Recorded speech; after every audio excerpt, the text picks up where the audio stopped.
Institute of chartered accountants of India ने finance ministry को सलाह दी है कि भारत में भी पति पत्नी को joint income tax return file करने का ऑप्शन दिया जाए। अमेरिका, जर्मनी, पुर्तगाल जैसे देशों में यह सिस्टम पहले से लागू है। अगर सरकार इस मॉडल को अपनाती है तो पति पत्नी एक साथ मिलकर जॉइंट रिटर्न फाइल कर पाएंगे और कहा यह जा रहा है कि इससे टैक्स की बचत भी होगी और एक आम आदमी जो जॉइंट फैमिली में रहते हैं, पति पत्नी खास तौर से, उनके ऊपर टैक्स का बर्डन, बोझ कम होगा। अगर ऐसा होता है तो क्या वाकई में टैक्स में छूट मिलेगी? और अगर पत्नी हाउसवाइफ है, कमाने वाले सिर्फ पति हैं, तो टैक्स में कितना फायदा मिलेगा? और अगर दोनों के दोनों कमाने वाले हुए तो फिर कहीं टैक्स लायबिलिटी बढ़ तो नहीं जाएगी? ऐसे बहुत सारे सवाल इस कॉन्सेप्ट के चर्चा में आने के बाद से उठ रहे हैं। इसीलिए आज हम खास मेहमानों के साथ एक एक सवाल का जवाब देंगे, इस पूरे कॉन्सेप्ट को क्लियर करके आपको बताएंगे खास मेहमानों के साथ। मेरा नाम है दीपक डोभाल, आप देख रहे हैं आपकी खबर आपका फायदा। ये रिपोर्ट देखिए, मैं लौट रहा हूं आज के गेस्ट्स के साथ।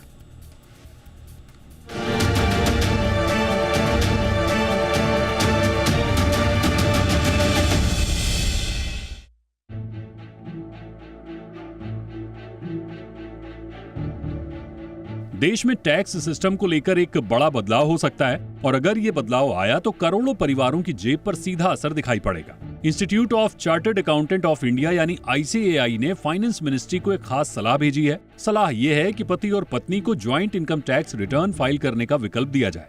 अभी की स्थिति यह है कि पति और पत्नी दोनों को अलग अलग इनकम टैक्स रिटर्न फाइल करना पड़ता है। नई टैक्स रिजीम में दोनों को 4 लाख रुपए के बेसिक टैक्स एग्जम्पशन का लाभ मिलता है, जबकि पुरानी यानी ओल्ड रिजीम में यह सीमा 2.5 लाख रुपए की है। ICAI का कहना है कि ये नियम उन परिवारों के लिए तो ठीक है जहां पति और पत्नी दोनों कमाते हैं, लेकिन भारत के ज्यादातर परिवारों में ऐसा नहीं है। देश में बड़ी संख्या में ऐसे घर हैं जहां पूरा खर्च सिर्फ पति की आय पर चलता है। ICAI का तर्क है कि मौजूदा नियम की वजह से कई परिवार कागजों पर इनकम को दूसरे सदस्यों के नाम पर दिखाते हैं, यानी कानूनी झंझट भी बढ़ता है और वास्तविकता भी छिपती है। और इसलिए ICAI की सलाह है कि अगर पति और पत्नी को ज्वाइंट टैक्सेशन का विकल्प मिल जाए तो ये सब करने की जरूरत ही नहीं पड़ेगी। दुनिया के कई देशों में ऐसा सिस्टम पहले से है। अमेरिका में MFJ यानी मैरिड फाइलिंग ज्वाइंटली लागू है। जर्मनी और पुर्तगाल में भी पति पत्नी ज्वाइंट टैक्स रिटर्न भर सकते हैं। अमेरिका का मॉडल जरा दिलचस्प है।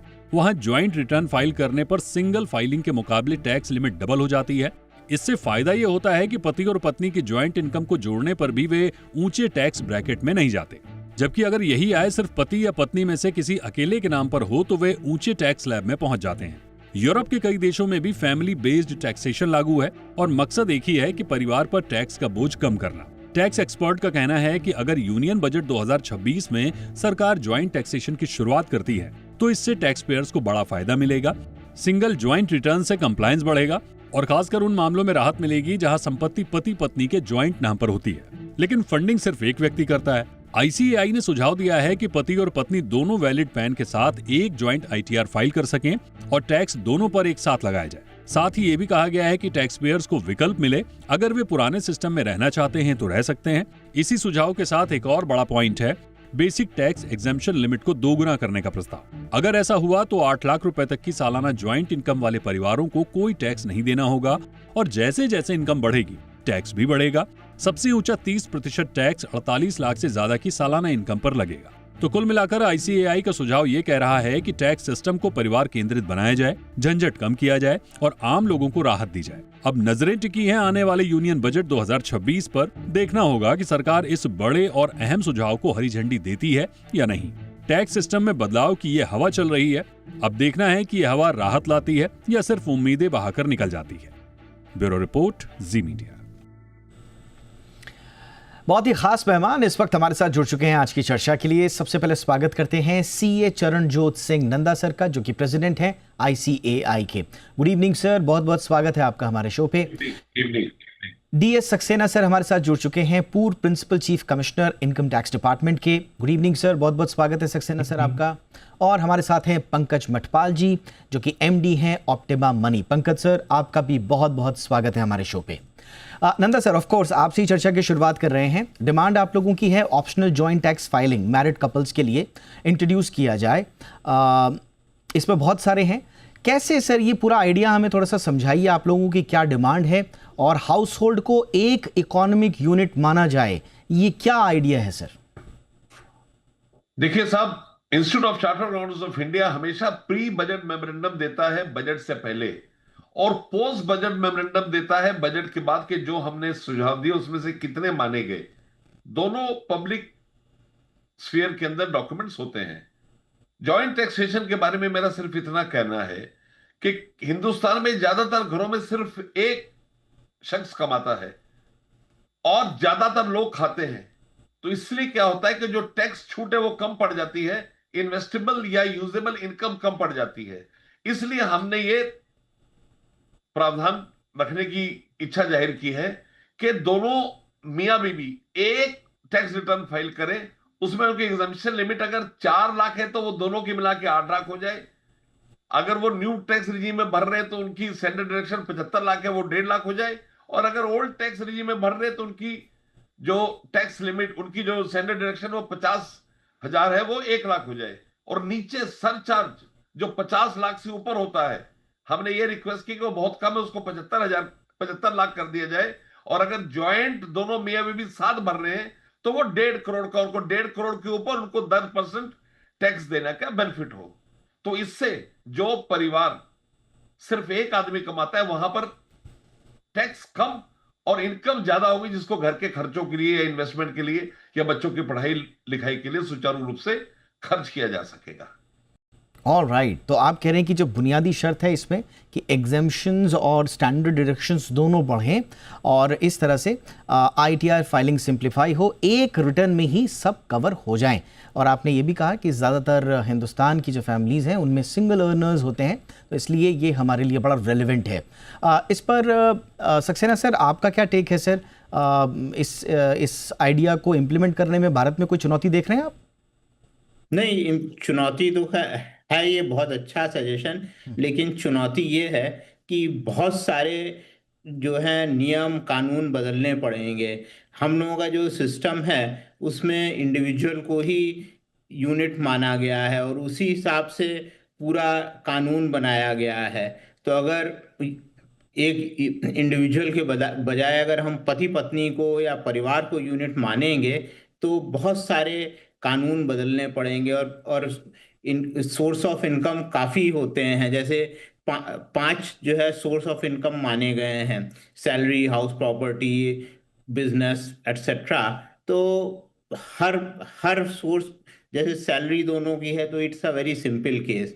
लेकिन अगर मान लीजिए बिजनेस इनकम है या इनकम फ्रॉम हाउस प्रॉपर्टी वगैरह है तो इसमें थोड़ा सा दिक्कत होगी। तो इसको सोच समझ के कई सारे नियम बदल कर ये लागू किया जा सकता है, लेकिन आइडिया बहुत अच्छा है। एब्सोल्युटली। और ये ऐसा नहीं है कि पहली बार हिंदुस्तान में इस तरह के आइडिया को इंट्रोड्यूस किया जा रहा है। जैसा हमने आपको बताया भी था मठपाल सर, यूएसए में मैरिड फाइलिंग जॉइंटली ऑप्शनल है, वहाँ पे स्टैंडर्ड डिडक्शन भी सबसे बड़ा है और क्रेडिट्स भी मिलते हैं। जर्मनी में भी इनकम स्प्लिटिंग है, जॉइंट असेसमेंट ऑप्शनल है। फ्रांस में मैंडेटरी है जॉइंट टैक्सेशन फॉर फैमिलीज़, और Luxembourg, Portugal, Ireland, Belgium, I mean number of countries हैं जो इस पूरे मॉडल को अपना रही हैं।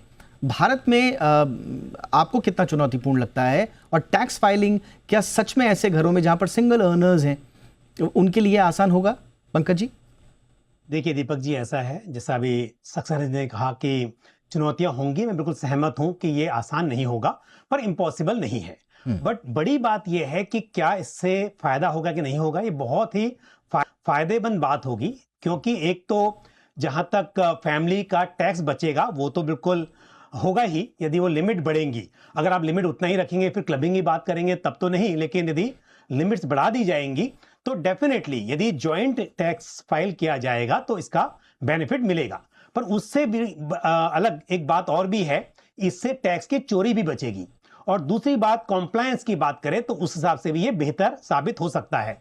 देखिए अभी क्या होता है कि under section 64 of income tax act clubbing of income का प्रोविजन है। अब क्लबिंग ऑफ इनकम में क्या होता है कि मान लीजिए हम बात करते हैं इन्वेस्टमेंट की, हस्बैंड ने वाइफ के नाम पर इन्वेस्टमेंट किया, उसका जो प्रॉफिट आया उसको जोड़ना है आपको हस्बैंड की इनकम में।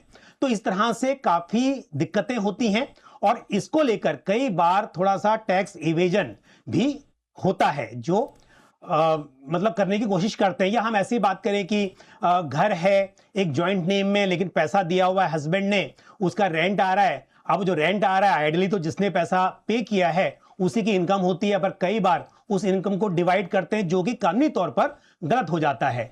पर अगर वो जॉइंट ही फाइलिंग होगी तो इस तरह की जो टैक्स चोरी करने की कोशिश होती है या फिर गलतियां होती हैं उनमें भी सुधार होगा। तो दोनों एंगल से टैक्स की बचत भी होगी, आसानी भी होगी, और शायद इससे ऑनेस्ट तरीके से आप टैक्स बचाते हुए आईटीआर फाइल कर पाएंगे। एब्सोल्युटली। अब इसमें एक बड़ा सवाल यही आता है नंदा सर कि इसमें जो डुअल इनकम कपल्स हैं उनके लिए टैक्स के प्रावधान और उनके असेसमेंट के प्रावधान क्या होंगे? दोनों को जोड़ के सैलरी तो बहुत ज़्यादा चली जाएगी और फिर वो हायर ब्रैकेट में ना चली जाए। इंडिविजुअली वो कम ब्रैकेट में आते थे, जॉइंटली वो हायर ब्रैकेट में चले जाएंगे 30% उससे ऊपर। तो उस केस में ऐसा लगता है कि डुअल अर्नर्स के लिए तो ये मुसीबत आ जाएगी सर। साहब ड्यूल रनर के लिए मुसीबत तो आएगी, लेकिन अगर हम उस हिसाब से सरचार्ज बढ़ा देंगे, अगर वो 50 का 75 के लिए हमने रिक्वेस्ट की हुई है प्री बजट मेमोरेंडम में, अगर 75 का 1.5 करोड़ हो जाएगा तो उनको बेनिफिट वहां भी मिल जाएगा, प्लस उनकी जो एग्जम्पशन लिमिट है वो भी बढ़ जाएगी, उनकी स्टैंडर्ड डिडक्शन बढ़ जाएगी। तो इससे कोई खास फर्क नहीं पड़ेगा। मेरा मानना है कि एक वेलकम स्टेप है जिसमें जॉइंट, और अगर इसको हम ऑप्शनल कर दे जो करना चाहे तो और भी बेहतर हो जाएगा कि जो फैमिलीज करना चाह रही है जहां पर के नॉन अर्निंग स्पाउस है अगर वो कर पाए तो और बेहतर हो जाएगा। मेरा मानना यह है कि इससे हम एक रिलीफ का एटमॉस्फेयर दे पाएंगे। जिन घरों में कमाने वाले एक है और टैक्स का इंसिडेंस ज्यादा है उससे बेनिफिट हो जाएगा। सक्सेना सर, क्या इनकम क्लबिंग के कोई प्रोविजंस ऑलरेडी हैं? मैं कहीं पढ़ रहा था सेक्शन 64 जिसमें स्पाउस के बीच इनकम शिफ्टिंग को रोकने के लिए क्लबिंग रूल्स काफ़ी मजबूत ऑलरेडी हैं, जॉइंट फाइलिंग की ज़रूरत पड़ती ही नहीं। तो क्या ये सही है? क्या ऑलरेडी इस तरह के क्लबिंग के प्रोविजंस हैं सर? क्लबिंग के प्रोविजन हैं, लेकिन ये जो बेसिक एग्जेम्पशन लिमिट बढ़ाने का या डिडक्शन बढ़ाने का या फिर सरचार्ज के लिए फ्लोर ऊंचा करने का, ऐसा कोई प्रोविजन नहीं है। तो 64 से नुकसान ही होता है क्योंकि आपको ज़्यादा टैक्स देना पड़ता है, और वो भी जो है वो मैक्सिमम मार्जिनल रेट पे जाता है, इस जो कि मतलब 30% है। वैसे मान लीजिए आप 20% पे हो, लेकिन अगर मैक्सिमम मार्जिनल रेट पे जाएगा तो 30% पे जाएगा। तो इसलिए जो 64 का प्रोविज़न है वो टैक्स एवेजन रोकने के लिए बनाया गया था। वो मतलब कोई सुविधा देने या फैसिलिटेट करने या टैक्सेशन का इंसिडेंस कम करने के लिए नहीं बनाया गया था। तो मतलब जो अभी सजेस्ट किया जा रहा है वो इसका बिल्कुल उल्टा है। वो ये है कि अब जो है जैसे बेसिक एग्जेम्पशन लिमिट बढ़ जाएगी, स्लैब्स के वो बढ़ जाएंगे, तो आप अगर दुगनी इनकम भी बताएंगे तो अलग अलग जितना टैक्स होता है उतना ही टैक्स या उससे कम टैक्स होगा। अब एक छोटे से ब्रेक के लिए रुकते हैं। अगर ये आइडिया इम्प्लीमेंट होता है तो इसमें प्रशासनिक किस तरह के चैलेंजेस आएंगे, इस पर भी बात करना ज़रूरी है, क्योंकि ये भी कहा जा रहा है कि इंडिविजुअल टैक्स पेयर्स के लिए हमारा पूरा सिस्टम है, जिसको अभी सर ने भी कहा, अब डुअल पैन इंटीग्रेशन होगा, डेटा सिंक आपको करना पड़ेगा, वैलिडेशंस, रिफंड ट्रैकिंग। कहीं ऐसा तो नहीं है कि प्रशासनिक कॉम्प्लिकेशंस हो जाएं स्वाभाविक रूप से, जो कि किसी भी नए आइडिया को इम्प्लीमेंट करने में आते हैं, उसमें कोई बड़ी बात नहीं है, लेकिन ये कॉम्प्लिकेशंस ऐसे तो नहीं है कि ये थोड़ा मामला उलझा देंगे। इम्प्लीमेंटेशन के लेवल पे भी बातचीत करेंगे, क्योंकि ये सारी चीज़ें इस आइडिया को पढ़ने के बाद सरकार के कंसिडरेशन में आएंगी, इसलिए इन पर बातचीत करना बहुत ज़रूरी है। एक छोटे से ब्रेक के बाद चर्चा आगे बढ़ाएंगे।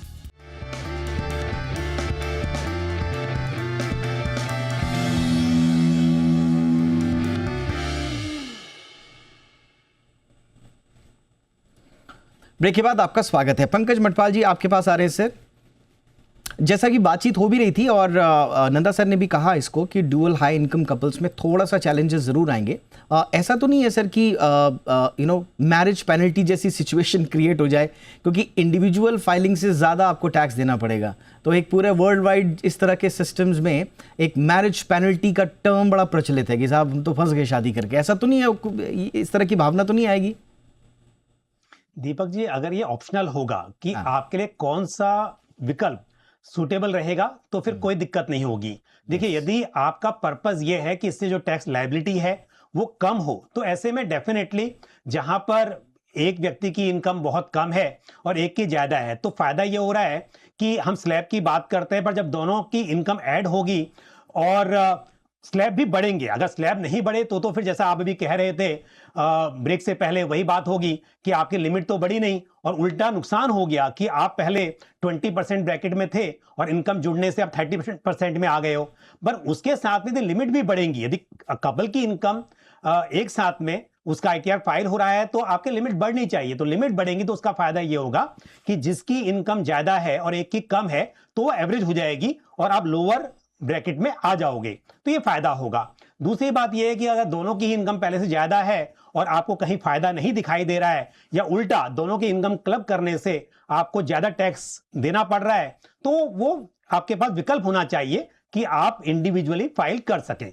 तो इसके लिए अगर ये सोच समझकर बनाया जाता है सिस्टम तो डेफिनेटली ये फायदेमंद साबित होगा। और दूसरी बात एक और भी है, जहां तक सवाल चैलेंजेस का है, तो देखिए आजकल ऑनलाइन फाइलिंग होती है, तो ये तो टेक्नोलॉजी में आपको सुधार करना है, सिस्टम में आपको अपग्रेड करना है और बिल्कुल पॉसिबल है कि सारी चीजें इंप्लीमेंट हो सकती है, शायद टाइम लगे पर किया जा सकता है। लेकिन हाँ, एक चीज और भी है कि जो आपके कानून है उसमें भी आपको बदलाव करना होगा। कानूनों में बदलाव करना होगा, प्रक्रिया काफी लंबी होगी। इससे पहले कि मैं पूरी वर्ल्ड वाइड क्या क्या चैलेंजेस आए वो नंदा सर से पूछूं, नंदा सर एक छोटा सा सवाल मेरा आपसे था कि इसमें जो एडमिनिस्ट्रेटिव कॉम्प्लेक्सिटीज हैं और जो कंप्लायंस का बर्डन है वो ज्यादा बढ़ तो नहीं जाएगा सर? इस बारे में आप लोगों ने सोचा कुछ? देखिए, हमें दो चीजें इसमें समझनी पड़ेंगी। पहला, मैंने आपको बताया कि हम चाहते हैं कि ऑप्शनल हो, आप सब पे नहीं इसको लगा सकते, उसमें एक सेक्शन को बेनिफिट होगा, दूसरे को नुकसान होगा। तो हमारा ये सजेशन था कि आप ऑप्शनल रखें। ओके। जब आप ऑप्शनल रखें तो ऐसा नहीं हो सकता कि एक साल में ऑप्ट कर लूं, अगले साल ऑप्ट आउट करूं। तो पहला महत्वपूर्ण सुझाव यह है कि कम से कम 5 साल तक अगर आप ऑप्ट करते हैं ज्वाइंट फाइल करना, तो 5 साल तक वो करना पड़ेगा हमें, ऐसा नहीं कि बीच में निकल जाए। और दूसरा कि जब भी आप ऐसी कोई स्कीम में ऑप्ट करते हो तो आपको फॉर्म देना पड़ता है रिटर्न के साथ, तो इसमें सिर्फ एक सिंगल इनकम टैक्स रिटर्न रहे। आपने कंप्लायंस से बचने की बात की, तो मैं भी आपकी बात से सहमत हूं कि एक रिटर्न ऑफ इनकम में सारी डिटेल आए। ऐसा नहीं कि आप ऑप्ट करना चाहते हैं, आप ज्वाइंट टैक्सेशन चाहते हैं तो आपको उसके लिए अलग फॉर्म भरना पड़े, वो एक तकलीफ की बात है। तो इसलिए एक इनकम टैक्स रिटर्न के अंदर ऑप्ट आउट ऑप्ट इन के एक समय सीमा तय हो जाए तो बहुत आसान होगा, ज्यादा एडमिनिस्ट्रेटिव, ज्यादा इस पे बंधन नहीं होंगे। नंदा सर, जो हमारा ग्रोइंग सामाजिक ताना बाना है उसमें आजकल हम देख रहे हैं कि सेपरेशन, डाइवोर्स, इसके भी इंसिडेंट्स जो हैं वो काफ़ी बढ़ गए हैं। अब जब सरकार सोचेगी तो समग्र रूप में सोचेगी, तो इस तरह के केस में जो टैक्स कॉम्प्लिकेशंस आएंगे सर, फिर उसके लिए फिर आपको अलग व्यवस्था करनी पड़ेगी। देखिए साहब, मैंने माना कि 5 साल के बाद आप ऑप्ट आउट करेंगे, लेकिन अगर उनके बीच में डाइवोर्स हो गया तो हम ऐसा प्रावधान ला सकते हैं कि जब से डाइवोर्स होगा उस डेट से उनके रिटर्न्स अलग हो जाएंगे, उनकी इनकम अलग हो जाएगी। ये छोटी मोटी चीजें चलती रहेंगी, उसको हमें देखना पड़ेगा। एक बड़ा इनकलाबी, बड़ा बुनियादी बदलाव आ रहा है जिससे कि हिंदुस्तान के ज्यादातर फैमिलीज जिसमें एक अर्निंग मेंबर, उसको बहुत बड़ा रिलीफ मिलने वाला है। उसके पास जो पैसा खर्च के लिए आता है, टैक्स अगर उसमें कम लगेगा तो उसके पास इन्वेस्टमेंट खर्चे, बच्चों की पढ़ाई के लिए, हेल्थ के लिए, मकान बनाने के लिए, बच्चों के एजुकेशन लोन्स के लिए ज्यादा पैसे होंगे। तो इसके लिए अगर आपने कहा कि डिवोर्स होता है तो उस समय इसको, ये तो एक आप समझ सकते हैं समय सीमा तो डिवोर्स की होती नहीं, तो जैसे डिवोर्स हो उस समय से इसको खत्म कर दिया जाए और सिंगल रिटर्न पर आ जाए। और अगर वो दोबारा शादी करते हैं तो दोबारा इस स्कीम को ऑप्ट कर सकते हैं। Undoubtedly sir, house hold expense को एक तरह से रिकॉग्नाइज कर रहा है ये पूरा का पूरा आइडिया, एक फेयर टैक्सेशन की तरफ जा रहा है, इसीलिए दुनिया में इसको अडेप्ट भी किया गया है। फाइलिंग प्रोसेस आसान हो जाएगी, फैमिली की जो टैक्स बचेगी तो फैमिली की सेविंग्स बचेगी, और ख़ास तौर से लो मिडिल इनकम जो मैरिड कपल्स हैं उनको बड़ा मेजर रिलीफ होगा, इसमें कोई शक नहीं है। बट अगेन सक्सेना सर, इस तरह के आइडियाज़ को जब इम्प्लीमेंट करते हैं सरकार के स्तर पर, जब ये आइडिया डिस्कस होगा ऑन टेबल, तो जो कॉम्प्लिकेशंस हैं, जो कॉम्प्लेक्सिटीज़ हैं, इसके इम्प्लीमेंटेशन को लेकर ऐसा तो नहीं है कि एडमिनिस्ट्रेटिव तरीके से ये बहुत ज़्यादा बर्डन कर दे और फिर इसको सरकार ठंडे बस्ते में डाल दे?